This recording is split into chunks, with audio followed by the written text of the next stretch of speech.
Ay nako mga kabayan, ito isang napaka sakit na pangyayari na naman ngayon sa West Philippine Sea. Tatlong araw ang nakalipas nang mangyari ang insidenteng ito kung saan tatlong barko ng ating BFAR, Bureau of Fisheries and Aquatic Resources, na magdala ng resupply mission sa mga mangingisda natin doon sa Scarborough Shoal ay tinampalasan, binomba ng barko ng China. Ang ating maliliit na barko, binubuli talaga. Panoorin natin dito sa video Ng ito. water cannon ang dalawang barko ng China laban sa tatlong barko ng BFAR. Kita din sa isang video na dumikit ang isang rigid hull inflatable boat ng China sa rigid hull inflatable boat ng Bureau of Fisheries and Aquatic Resources. Nang dumating ang mga barko ng Pilipinas sa lugar, agad na nagpakita ang China ng kanilang hindi makatarungang pag-uugali laban sa mga barko ng Pilipino. Nang dumating ang barko ng Pilipinas sa lugar, agad na nagpakita ang China ng kanilang hindi makatarungang pag-uugali laban sa mga barko ng Pilipino. Naglunsad ang dalawang China Coast Guard na may bow number 3305 at China Coast Guard 3302 ng water cannon sa tatlong barko ng BFAR. Sa salitang kalye, salitang standby ay namimiyasa na itong China kasi ang Pilipinas ay parang demure lamang. Parang hindi ba kumikilos? Kumikilos nga pero huli. Parang yung pulis na nagtatago sa ilalim ng tulay, lalabas lang kapag tapos na ang gulo. Yun ang nangyari. Katulad na lamang ng swarming of 135 ships of Chinese militia doon sa Philippine Reef. Yun pala ay, ano pa yun? December 2 pa nang mag-swarming doon yung 135 kabarko. At pinuntahan doon ng ating Philippine Coast Guard ay December 6 na. So merong 4 na araw na medyo natakot. Sabihin na natin natakot. Siyempre, matatakot tayo diyan sa China kasi parang halimaw yan at tayo ay parang uso. Sabihin natin para tayong tupa. Okay, parang tupa versus lion.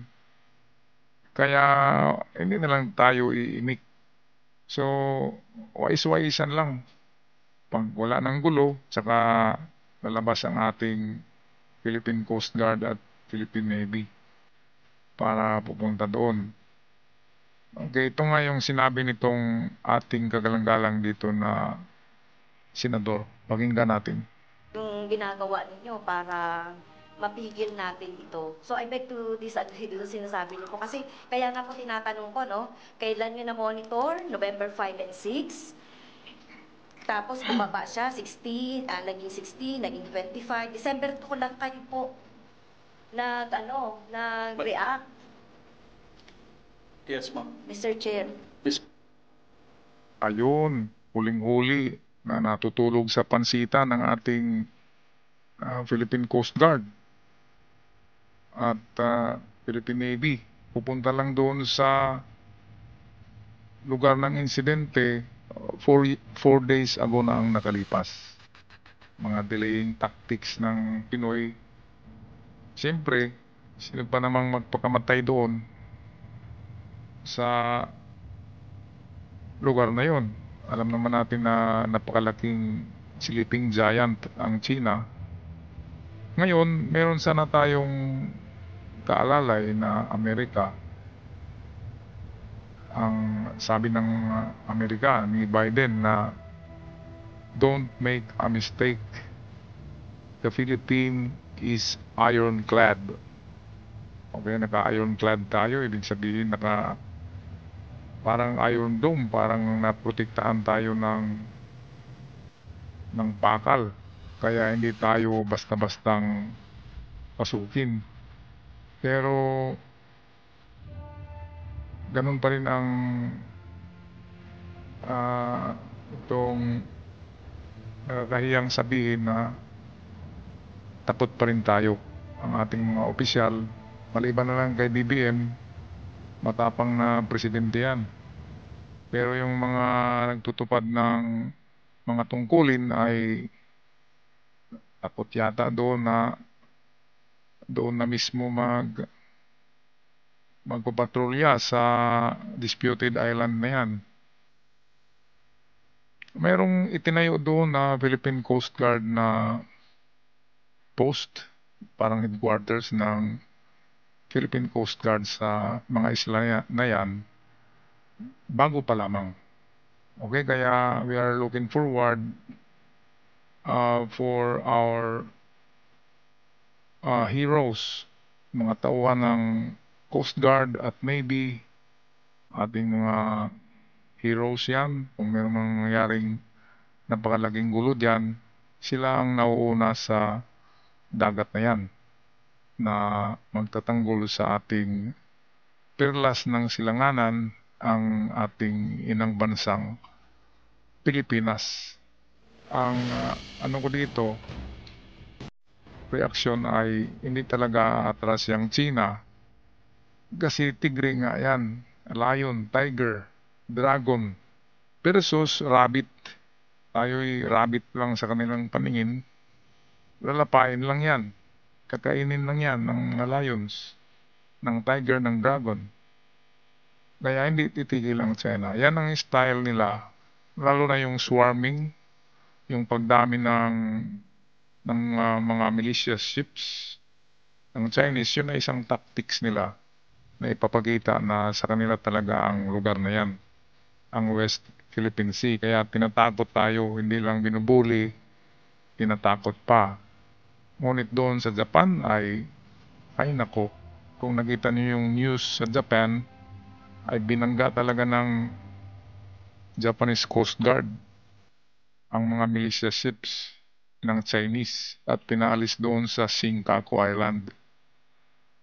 Okay, so ito lang muna ngayon, mga giliw ng mga kabayan ko, ang aking reaksyon tungkol sa itong nakapagpainit ng ulo at nakapagkinig ng laman, itong palagi tayong binubuli. Noong napanood ko ang balitang ito, noong 3 araw na ang nakaraan, ay tumaas ang dugo ko, kaya ako'y gumawa ng reaction video tungkol dito. Kailan pa ba ang Pilipinas lalaban? Bahagbuntot pa rin ba tayo? Kahit na nandiyan na si Uncle Sam, ang Amerika ay handang ipagtanggol tayo. Ang importante lang, meron tayong tapang. Diyan ang makikita natin, takot sa tubig. Yan, bumbiro lang yan. Hindi yan bala. Pero, bakit matatakot tayo diyan? Ang maganda diyan, dapat yung ating mga Coast Guard ay meron ding bumbero, yung pangbomba na water cannon. At fight fire with fire. So kung tubig ang binumba nila, bombahin din nyo. Bakit hindi natin kayang bombahin yan? Disputed island yan, disputed oceans. Wala pa talagang may-ari yan, kundi Pilipinas lang, kasi pasok sa ating economic zone. Kaya bakit tayo matakot? Kung buntalan, kung boxing na. Diba? Water cannon lang yan, takot na tayo. Yan ang mahirap sa ating mga mga tagapagtupad ng authority diyan sa West Philippine Sea. Alam niyo na kung sino ang mga opisyal na yan. Huwag naman kayong bahagbuntot diyan.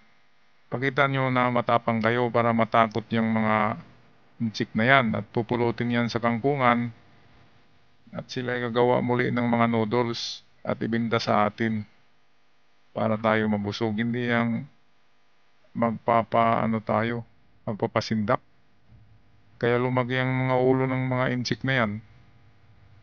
Ngayon ay ang maganda siguro ay mag-focus na ang ating gobyerno sa budget ng Navy, ng Coast Guard, ng Army, ng military, para hindi na tayo buli-bulihin, iismulin at takot-takutin ng mga insik na yan.